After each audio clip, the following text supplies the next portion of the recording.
1절에서 10절까지 말씀입니다.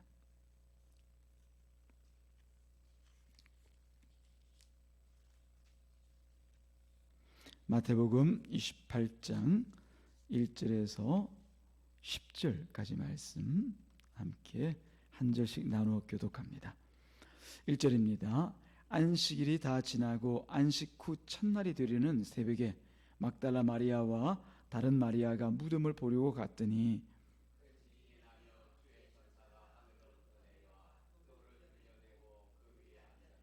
그 형상이 번개 같고 그 옷은 눈같이 희근을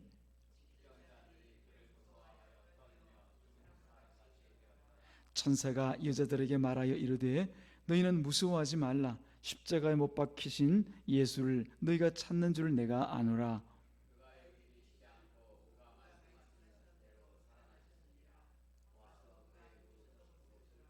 또 빨리 가서 그의 제자들에게 이르되 그가 죽은 자 가운데서 살아나셨고 너희보다 먼저 갈릴리로 가시나니 거기서 너희가 배우리라 하라. 보라 내가 너희에게 일렀느니라 하거늘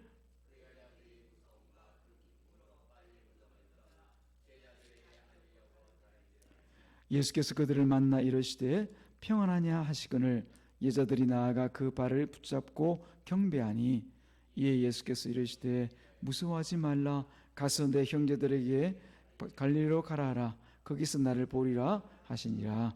아멘. 하나님 아버지, 이 오후 시간도 이 저녁 시간도 하나님께서 우리를 사랑하심으로 그 사랑으로 불러 예배케 하시니 감사합니다. 이제 또 찬양과 경배 가운데 주님을 고백한 우리 입술을 또 우리 심령을 사랑하셔서 말씀을 통하여 주의 뜻을 또 밝히 알게 하시니 또한 감사합니다. 이 시간 전하는 자와 듣는 자가 다 한 성령 안에 있어 주님의 은혜를 구하오니 주여 말씀을 통하여 주의 뜻을 깨닫는 복된 시간 되게 하옵소서. 예수님의 이름으로 기도드리옵나이다. 아멘. 할렐루야. 우리 마태복음 27장까지 함께 묵상해 가면서 예수님께서 이 땅 가운데 오신 목적과 그 목적대로 또 십자가에서 죽으시는 일들을 우리가 27장을 통하여서 함께 살펴보았습니다. 근데 예수님께서 부활을 하시더란 말이죠. 근데 이 예수님의 이 부활이라고 하는 것은 그 누구라도 사실은 온전히 받아들일 수가 없는 그런 일인 것은 사실입니다. 예수님과 3년을 함께 했다고 해서 그 제자들 동고동락하면서 같이 밥 먹고 같은 시간을 보냈다고 해서 예수님께서 당연히 다시 살아나실 것을 예상하고 그렇게 생각했을까요? 아니었겠죠. 그 사람들에 대해서 우리가 왜 그렇게 믿음이 없냐? 예수께서 말씀하시면 믿어야지. 그렇게 우리는 쉽게 얘기할지 모르지만은 사실 그 자리에 우리도 함께 있었다라고 하면은 예수께서 부활하실 것이라는 사실에 대해서 아무도 믿지 않았을 것입니다.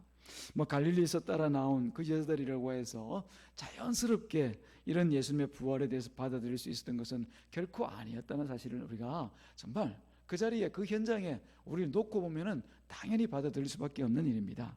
장사한 지 사흘이 지난 후에 누가 다시 살아날 것을 알았을까요? 비록 대제사장이나 바리새인들도 예수님께서 하신 그 말씀을 들었지만 이 사람들도 그저 예수님께서 하신 그 말씀이 흔으로 그냥 해보는 말로 혹은 또 속이는 말로 거짓말로 여기는 것은 당연한 일이었습니다. 그 사람들의 염려는 무엇이었습니까? 혹시라도 예수님 죽은 그 시체, 그 시신을 그 제자들이 와가지고 그 무덤에서 가져갈까봐 그게 염려가 되었던 것이지 부활을 하리라고는 꿈에도 생각을 안 했던 것이 사실입니다. 이처럼 이 부활이라고 하는 것은 받아들일 수 없는 그런 일이었습니다. 그 이유에 대해서 제가 자세하게 설명하지 않더라도 우리가 상식적으로만 생각해도 당연한 일이었던 것이죠. 아무도 죽음을 이기고 스스로가 내가 며칠 만에 부활할 거야 라고 해서 태어난 사람의 전례가 아무도 없었기 때문에 그랬던 것이죠. 어쩌면 지금 우리도 그런 모양으로 예수님의 부활을 생각하는 것은 아닌가 라고 하는 이 문제가 사실 우리에게 중요한 문제입니다. 우리는 이미 그 전 사람이야.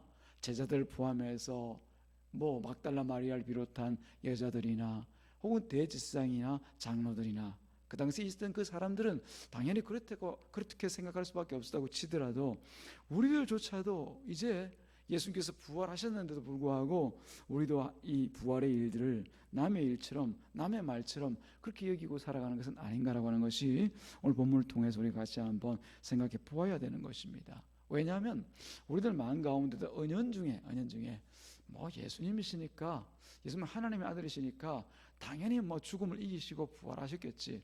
그런데 우리는 안 그럴 수도 있지 않을까, 그렇게 의심할 수도 있는 거지요. 내가 직접 본 것도 아니잖아. 뭐 성경에 기록되었는데 그 기록들이 어떻게 됐는지 우리가 어떻게 알아? 믿음으로 받아들였는데 불구하고 이 일만은 내가 받아들일 수가 없어. 어떻게 그런가? 의심할 수도 있는 거지요. 이런 생각과 의심으로 우리가 부활신앙이라고 하면은 그 가지고 있는 놀라운 능력들을 우리가 누리지 못하고 또 능력들을 그냥 행하지 못하고 살아가고 있는 것은 아닌가를 돌아보게 하시는 것이 바로 오늘 본문의 말씀입니다. 본문은 마태복음에서 이 부활의 현장을 전하는 첫 장면이라고 볼 수가 있습니다. 특별히 1절 말씀을 보면은 그 첫 장면 중에서 가장 첫 장면인 것이죠. 마태복음에서 가장 먼저 이 부활을 전하면서 이렇게 얘기하고 있습니다. 여러분 이미 다 보셨지만은 안식일이 다 지나고 안식 후 첫날이 되려는 새벽에, 아주 그 당시의 시간을 자세하고 명확하게 기록해 놓고 있습니다. 안식일이 다 지나고 안식 후 첫날이 되려는 새벽에 이렇게 기록해 놓고 있단 말이지요. 이 첫 장면이 뭘 강조하고 있는 것을 우리가 다시 한번 생각해 볼 필요가 있습니다. 바로 그 시간을 초점을 맞추고 있는 것이죠. 그 시간에 막달라 마리아를 비롯한 여자들이 무덤을 보려고 갔다. 다른 성경에서는 제자들도 그 이후에 올라갔다, 이렇게 기록하고 있지 않습니까? 자, 무덤을 찾아 올라간 그 이유는 이미 알고 있는 그대로입니다. 이미 죽고 안 계신 예수님을 그리워하는 마음 때문에, 또 그 시신이라도 좀 예쁘게 혹은 잘 이렇게 우리가 좀 해서 보면은 우리 마음이라도 위로되지 않을까. 살아있는 예수님 때문이 아니라 죽은 그 예수님의 시신을 위하여서 올라갔죠. 물론 죽지 않았으면 더 좋았을 것을 하는 그런 아쉬움이 있었겠지만, 그러나 살아있으리라고 생각하고 올라간 것이 아니었습니다. 그러나 성경은 그런 마음이고 뭐고 다 제쳐놓고 그 여자들 그런 마음이었더라, 그런 생각이었더라, 이런 게 다 제쳐놓고 시간을 가장 먼저 기록하고 있습니다. 그 내용 안에 중요한 의미가 있다는 것을 우리가 생각해 볼 수가 있어야 됩니다. 다시 한번 시간으로 돌아가서 그 내용이 어떤 내용인가를 다시 한번 풀어보기를 바랍니다. 유대인들에게 있어서 안식일은 토요일입니다. 지금 우리 요일로 토요일이 안식일이죠. 그래서 안식 후 첫날이 되려는 새벽이라고 하면 지금 우리말로 얘기하면 주일 새벽을 얘기하는 것이죠. 유대인들에게는 하루는 해 뜰 때부터 해 질 때까지니까 그날이 다 지나가고 나서 새벽, 해가 뜨면 이제 새로운 날이 시작이 됩니다. 그래서 안식 후 첫날이 되는 새벽이라는 말은 유대인들에게 있어서는 안식일이 끝나고 첫 시간이 되는 그때라는 뜻입니다. 안식이 끝나고 그 첫 시간이라고 하는 것이 바로 안식 후 첫날이 되는 새벽이라는 것이죠. 이때 그 여자들이 무덤을 찾아가고, 다시 말씀드리면 하루의 끝이, 안식일 끝이 지나가고 시작되는 그 시점에 무덤을 찾아갔고, 그때 예수님의 부활을 이 여자들이 목격하게 되는 것이에요. 이것은 단순히 그 시간을 정확하게 어떻게 기록해 보기 위해서 상세하게 기록한 그런 내용이 아닙니다. 그 영적인 의미, 어떻게 보면 이 마태가 이 성경을 기록하면서 가장 중점적으로 이제 이 한 장면을 통하여서 우리에게 주시는 분명한 메시지를 드러내기 위해서 상세하게 기록한 것이 바로 28절 처음에 나와 있는 안식일이 다 지나고 안식 후 첫날이 되려는 새벽에 라고 하는 이 표현을 우리 가운데 보여주고 있는 것이죠. 자, 과연 어떤 일일까요? 자, 이건 이런 일입니다. 안식일로 대표되던 그때가 이제 끝났다라고 하는 거죠. 안식일은 뭘 얘기하고 있습니까? 율법의 시대를 얘기하고 있는 거죠. 그 율법의 시대가 이제 예수님의 부활을 통하여서 끝이 났다라고 하는 것을 보여주고 있습니다. 끝났으면 새 것이 있어야 되지 않습니까? 새로운 것이 나타나야 됩니다. 그게 뭐냐? 바로 예수님의 부활을 통해서 나타난 부활 생명이라고 하는 것이죠. 부활 생명의 새로운 시대가 시작되었다라고 하는 것을 이렇게 시간을 통하여서 우리 가운데 알려주고 있는 것입니다. 다시 말씀드리자면은 이 유대인의 안식일은 율법이 정한 그런 날입니다. 이제 그 날, 즉 율법의 날들이 끝나고 새로운 첫날이 시작되는데 그 첫날의 시작점이 뭐였다? 예수님의 부활이었다라고 하는 거죠. 이것이 바로 이 시간을 기록하고 있는 마태가 의도하고 또 우리에게 알기를 원하는 그 내용인 것을 알 수가 있습니다. 이제부터는 율법의 시대가 끝났습니다. 이제부터 부활이 가져오는 그런 시대, 부활의 생명이 시작되는 그런 시대가 이제 시작되었습니다. 그 새벽이 열렸습니다 라고 하는 것을 말하고 있는 것이죠.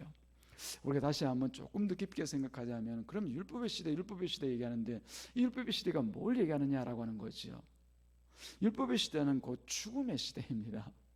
율법이 있으니까 법의 세대 그런 내용을 생각할지 모르겠지만, 율법이 상징하고 있는 것은 곧 죽음을 상징하고 있는 것이죠. 율법을 통해서 정죄된 자, 율법이 없으면 정죄될 수가 없죠. 법이 없으면 죄가 없는 것과 같이 죄형 법정주의라고 얘기하지 않습니까? 이 모세에게 주신 그 율법이 없으면 이스라엘 백성 가운데 아무도 죽을 자가 없습니다. 이 세상에 많은 사람들이 하나님께 주신 그 율법이 없으면 죽을 자가 아무도 없는 것이죠. 그런데 율법을 주시고 나니까 모든 사람이 다 죽을 수밖에 없습니다. 그래서 우리가 잘 아는 사도 바울이 에베소서 2장 1절에서 정의한 바와 같이 너희는 죄와 허물로 인하여서 죽은 자다, 죽은 너희다. 아니, 우리 멀쩡히 살아있는데 왜 우리를 향해서 죽었다고 얘기합니까? 그 의미가 바로 우리가 과거에 율법에 의해서 이미 다 죽은 자였다, 죽어서 생명이 없는 자였다, 그 말을 하고 있는 것이죠.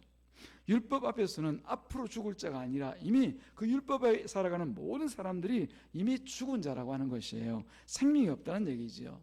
그런데 그런 운명이 이제 끝났다는 것입니다. 누구를 통해서?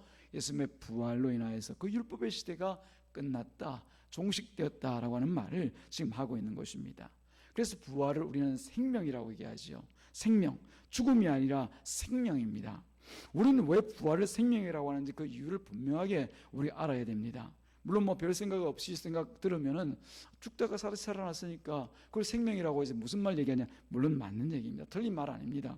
그러나 더 상세하게 생각해 보자면은 우리에게 있어서 이 부활은 어떻게 보면은 상상할 수 없는 일입니다. 그저 하나님 앞에서 죄와 허물 가운데에서 이미 죽은 자로 살다가 결국 우리 육신의 생명이 끝나면 지옥이라고 하는 영원한 죽음이 있는 그곳에 가서 영원토록 살아야 되는 것이 우리 운명이었단 말이죠.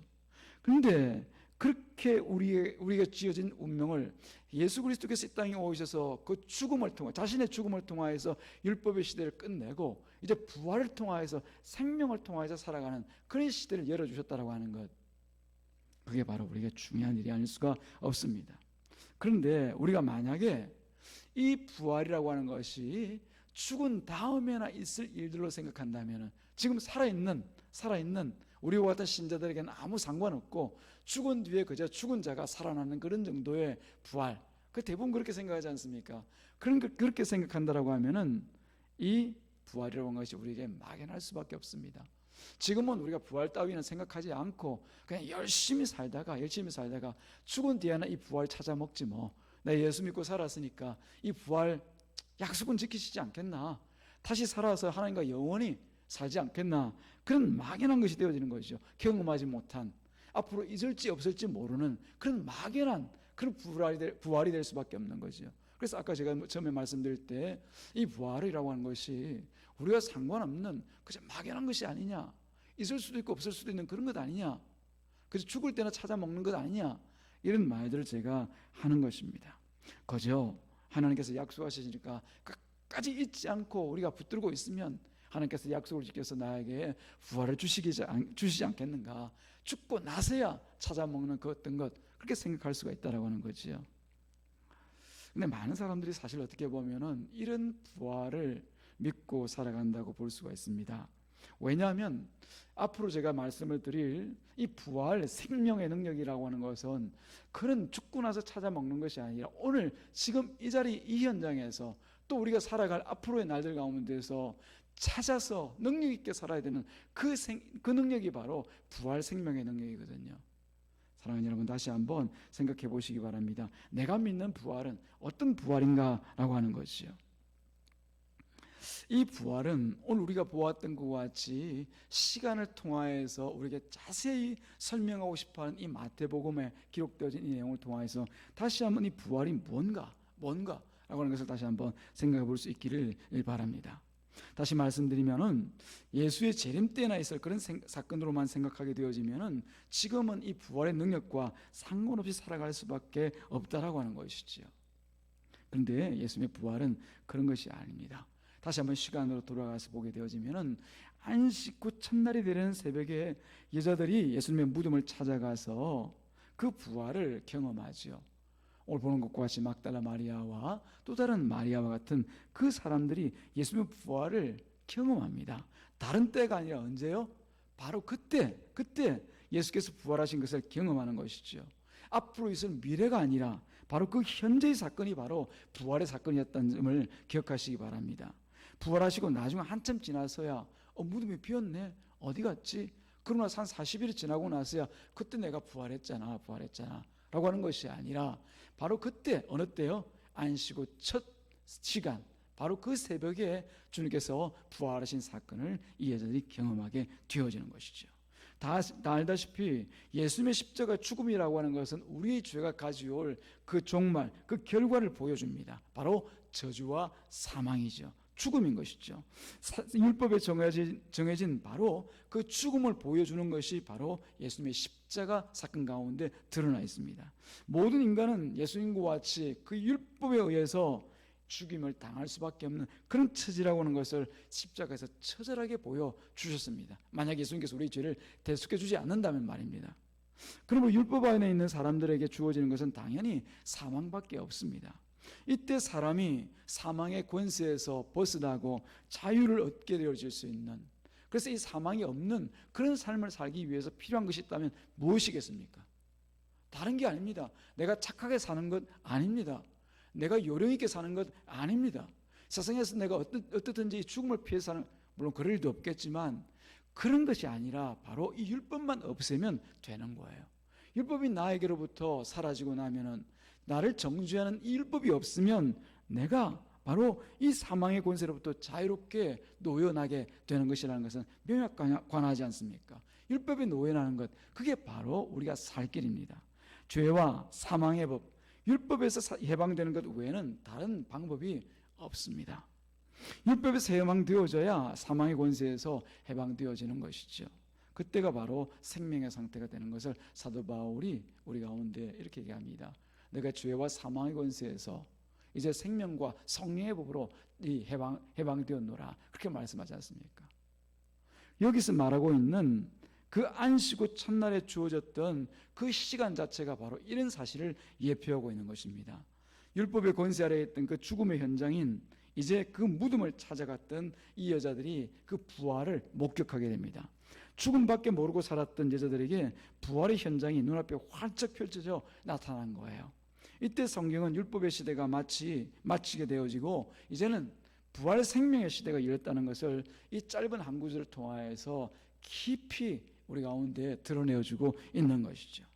율법에 의해서는 죽어야 되는 것이 우리 인간들입니다. 그러나 예수 그리스도 안에서는 죽음을 이기고 이 생명의 부활을 누리는 새로운 시대가 오게 되었다는 것이 바로 구약 때로부터 시작되어져서 오랫동안 예언되어졌던 그 일들이 현실로 이제 이 앞에 드러나게 된 것입니다. 그날이 바로 안식 후 첫날, 율법을 마치고 새로운 시대가 시작되지는 이 주님의 날, 주일 그 새벽에 등장하게 되어진 것이죠. 그래서 우리는 이 땅을 살아가면서 예수님을 믿고 믿는 이 신앙 안에서 믿어야 될 것이 무엇인지를 분명하게 우리는 믿고 살아야 될 줄로 믿습니다. 우리가 믿어야 될 그 믿음은 무엇이냐면 바로 예수 그리스도를 내가 영접함으로 인하여서 이미 내가 율법에서 해방되었다는 사실을 믿어야 됩니다. 내가 율법을 지켜 살아가는 사람이 아니라 자유함으로 예수 그리스도를 섬기고 예수 그리스도의 말씀을 쫓아 살아가는 그런 인생이 되었다라고 하는 것을 우리가 믿어야 됩니다. 그 말은 또 다르게 얘기하면은 이제 더 이상 죄와 사망의 권세 가운데 붙들려 살아가는 인생이 아니라고 하는 것을 우리가 믿어야 될 줄로 믿습니다. 그건 뭘 얘기하냐 하면은 우리가 죽음을 두려워하고 내가 앞으로 어떻게 될까 염려하고 걱정하고 마치 오늘 내가 먹을 것이 없을 것 같다 염려 가운데 사로잡히고 또 내일 내가 뭘 먹고 뭘 마시며 살까 염려 걱정할 그런 일들이 없다라고 하는 거죠. 세상 사람들이 염려하고 걱정하는 일들이 어떤 일들입니까? 이 죽음의 문제 때문 아닙니까? 먹고 못 살까 봐서, 내가 또 부족할까 봐서, 남에게 또 어떻게 보면은 무시당하고 살까 봐서 그것 때문에 염려하고 걱정하고 더 있어야 되고 세상에 나가서 그렇게 살아갑니다. 근데 그런 걱정하지 필요가 없다는 것이죠. 왜냐하면 우리는 이미 우리에게 주어졌던 그 죄와 사망의 권세에 붙들리지 않고 살아가고 있다는 것을 예수님께서 부활을 통하여서 이미 깨달아 알게 만들어 주셨기 때문에 그렇습니다. 그리고 우리는 뭐냐면 영원한 생명에 속한 자로 존재하게 되었다는 사실을 우리는 믿어야 됩니다. 오늘 이 세상을 살 때 오늘의 일만 아니라 앞으로 영원토록 우리는 생명에 속한 자로, 누구의 생명? 하나님의 생명이죠. 에덴 동산에서 우리가 잃어버렸던 생명나무 가운데 가지 못함으로 인하여서 잃어버렸던 그 생명을 다시 회복하여 살아가게 되는, 그것도 언제까지? 이 세상을 살 때까지? 아니요, 천국에 갔으만이 아니라 예수를 믿는 영접한 그 순간부터 영원까지 우리가 그 영원한 생명에 속한 자로 존재하게 되었다는 사실을 우리는 믿고 살아가야 되는 것이에요. 이것이 바로 우리가 예수 그리스도를 믿는 믿음의 내용입니다. 다른 걸 믿는 것이 아니라 바로 이 세 가지를 믿어야 됩니다. 이미 내가 율법에서 해방되었다라고 하는 것, 죄와 사망의 권세에 붙들리지 않고 세상 염려 걱정 근심 죽음의 권세가, 죽음을 두려워하지 않고 살게 되었다는 사실, 그리고 영원한 생명에 속한 자로 영원토록 하나님과 동행하여 살아가게 되었다는 이 사실을 우리가 믿고 살아가는 것이죠. 그래서 이 믿음을 가지고 있는 사람들에게 나타나는 현상은 뭐냐면, 다시 말씀드리면 예수님의 이 부활 사건을 진정으로 내가 믿음으로 받아들이는 사람들에게 나타나는 것은 막연한 소망이나 기다림이 아니라, 처음 말씀드린 것처럼 죽고 난 뒤에 찾아 먹는 그런 어떤 것이 아니라 지금 나의 현실 가운데서 생명 있는 자로 살아가는 그 모습이 드러나야만 되는 것이죠. 다시 말씀드리면 부활 생명의 능력으로 살아가야 된다는 것입니다. 그런데 우리가 만약 부활을 단지 죽은 자가 다시 살아난 정도, 그 정도로만 생각한다면 우리의 현실은 없는 거나 마찬가지입니다. 앞으로 그 부활이 있겠지 뭐. 이 세상 살아갈 땐 대충 살다가 죽어서나 영원히 하나님과 함께 잘 살아보지, 말이 안 되는 겁니다. 주님의 부활은 오늘 우리들에게 주시는 그 능력입니다. 능력. 그래서 부활을 단지 소생의 의미로만 살아가지 말고, 그래서 하나님께 주신 그 능력을 가지고서 내가 어떻게 살아가야 될지, 어떻게 이 능력대로 우리가 살아갈지에 대해서 날마다 하나님 은혜를 구해야 되는 것이 지금 이 자리에 있는 우리 신자들의 삶의 현장인 것이죠. 이 부활의 능력은 결국 그 이스라엘 백성들과 세상의 모든 인간들을 그냥 묶고 메고 있던 율법의 그 권능을 이긴 능력입니다. 다시 말씀드리면 사망과 죽음의 권세를 이긴 능력이 바로 이 부활의 능력입니다. 그래서 생명의 능력이라고 말하고, 생명의 능력으로서 이 죽음의 세상에서 하지 못할 일이 없다는 것을 아셔야 됩니다. 생명이 강할까요? 죽음이 강할까요? 제가 너무 어리석은 질문을 하죠, 그죠? 죽음은 생명을 이기지를 못합니다. 생명이 있는 곳에는 죽음은 그저 부끄러운 모습으로 도망가고 달아날 뿐이죠. 마치 어둠 가운데 빛이 찾아오게 되어지면 어둠이 슬그머니 사라지는 것 같이 이 죽음은 생명을 이기지를 못합니다. 그렇다면 우리가 이 생명을 가지고 세상 가운데 나간다라고 하면은 어둡고 절망적인 이 세상이라 할지라도 우리 가운데는 아무런 힘과 능력을 발휘할 수가 없습니다. 이 죽음의 세상에서 생명의 능력으로 못할 일이 없다는 것입니다. 어둡고 절망적인 이 세상에서 우리가 빛으로 살아가게 됩니다. 예수께서 우리를 향해서 뭐라고 말씀하십니까? 너희는 빛이니 빛이 되도록 노력하라는 것이 아니라 이미 우리 안에 예수님의 부활 생명이 있을 것이므로 빛으로 살아갈 수밖에 없다는 사실을 주님께서 미리 말씀을 하셨어요. 너희는 또 뭐라고요? 소금이니 저를 가운데 섞이지 말고 오직 복음의 말씀으로 이 땅의 죽음의 그 모든 기운들을 쫓아내고 몰아내는 그런 삶을 너희들이 살아가야 마땅하다라고 말씀을 하신 것이에요. 우린 빛이고 우린 소금으로서 이 땅 가운데 살아가게 되어질 수밖에 없습니다. 왜냐하면 저 죽음의 세상에서 죽음을 이기는 생명의 능력이 우리 가운데 있기 때문에 그런 것이죠. 그 능력들이 내가 아니라 부활의 주인 되신 예수님의 능력이기 때문에 우리는 이 능력을 잃어버릴 일도 없고 또는 남에게 빼앗길 일도 없습니다.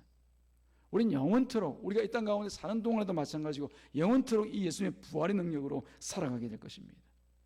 그 복되고 능력 있는 삶을 살라고 주님께서 오늘 우리들을 부르셨어요. 예수님의 제자로, 예수님의 자녀로, 예수님의 사람으로 주님께서 우리를 부르셨습니다. 우리 부르셨으면 그 능력이 우리 가운데 있음을 알고 그 능력대로 우리가 살아가야 됩니다. 어떤 능력이요? 부활 생명의 그 능력으로. 그래서 우리가 살아가는 날마다 현장 가운데서 이 부활의 능력이 어떻게 증거되어지고 이 부활 생명의 능력이 어떻게 드러나는지를 우리가 주의 깊게 살펴보아야 됩니다. 내가 있는 그 자리에서 어떻게 그 어둠들이 물러나가고 빛 대신 예수 그리스도의 그 능력을 통하여서 무엇이 살아나고 무엇이 회복되는가를 우리 가만히 보면서 살아가야 됩니다. 그러기 위해서는 내 안에 계신 예수님을 인정하고 인정한 그 예수 그리스도의 능력을 따라서 우리가 순종하면서 그 말씀을 따라 순종하면서 나아갈 때마다 어둠 가운데 있는 사망 가운데 묶이고 매여 있는 이 모든 땅들 가운데 하나님의 빛, 예수 그리스도의 놀라운 빛이 그 온 지역 가운데 밝게 빛나게 될 것을 믿으시기를 주님의 이름으로 축복합니다. 우리 교회 이름이 어떤 교회입니까?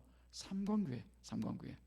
예, 성부 하나님의 빛과 성자 하나님의 빛과 그 성령 하나님의 빛이 온통 이 세 빛이 온 땅을 어둠의 땅을 어둠에서 몰아내고 사망을 몰아내고 하나님의 영광을 드러낸 그 일을 위해서 하나님께서 우리 교회를 삼광교회 이름으로 불러주셨어요. 그럼 이 지역 어떻게 보면 타락과 악한 영들로 인하여서 매고 묶인 심령들이 오고 가는 이 지역에서 우리 교회가 해야 될 일은 다른 것 아닙니다. 우리에게 주신 그대로 이 부활 생명의 능력을 가지고 나아가서 빛된 삶을 살아가고 소금된 삶을 살아가서 죽음의 악한 영들을 몰아내고 그 가운데 하나님의 영광을 드러내는 예수 이름을 높이는 그 일들을 우리가 감당하면서 살아가는 것, 그것을 위해서 오늘 이 말씀을 오늘 우리들 가운데 주셨다는 사실을 다시 한번 기억하시기를 주님의 이름으로 축복합니다. 사랑하는 여러분, 날마다 우리가 오늘 우리 가운데 보여주신 이 생명의 능력, 이 능력을 가지고서 예수님의 생명을 전하고 또 죽은 자를 살리는, 사망과 흑암의 권세 가운데 매고 묶인 영혼들을 죽기로 돌이키는 그 일들을 감당하며 살아가는 저와 여러분 다 되시기를 주님의 이름으로 축복합니다. 기도하겠습니다. 하나님 아버지 감사합니다. 주님께서 안식일이 지나고 안식 후 첫날이 되는 새벽에 부활하셨던 그 모습을 이 여자들에게 또 제자들에게 보여주셨을 때 그 의미가 어찌 없었겠습니까? 그 의미를 따라서 오늘 우리가 다시 한번 이 부활 생명이 미래의 것이 아니라 혹은 언젠가 있을지도 모를 그런 일들이 아니라 오늘 우리에게 직접 주어진 능력인 것을 알고 부활 생명의 능력을 붙들고 나아가서 빛으로 소금으로 살아드리는 우리가 되게 하여 주시옵소서. 감사하신 우리 구주 예수님의 이름으로 기도드리옵나이다. 아멘. 할렐루야. 교회 소식 주보를 참조하시면서 같이 나누겠습니다.